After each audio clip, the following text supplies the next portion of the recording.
narxi arzon, yaxshi Spark yoqda yurgan obunachalarimizga BBC diskalar qo'yib qo'yilgan 2012-yilda ishlab chiqarilgan Spark mashinasi, kichkina motor.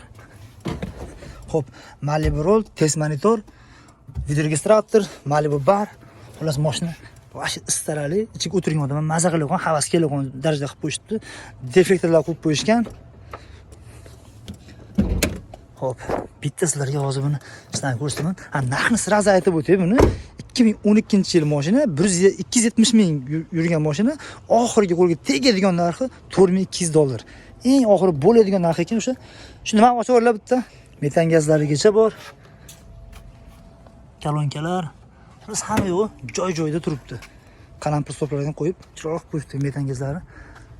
Aytib o'tdim, menimcha ichlari, mana bunaqa yaloq nima joylari chotki butun turibdi. Matizda, bunday Matizni puliga yoki bir bunday X2ni puliga yaxshi Spark yoqda yurgan bo'lsalaring, men tavsiya qilaman. Xudo xolasa navarotlarni ham o'zi bilan ketadi. Mashinaning yurishlari, turishlarida muammosi yo'q ekan. Silliq, bir tekis yurgan mashina. Eng qiziq joyi bitta motor korobkasi, yana bitta zapaska ham bor. Buni hozir yaxshisidan tinig'idan o'zini qilmasdan boshqa motor korobkani shunday bosib qo'ya qolishdi. Xudo xolasa kelasiz, ko'rasiz, surishtirasiz, dardlarini bilasiz ichini.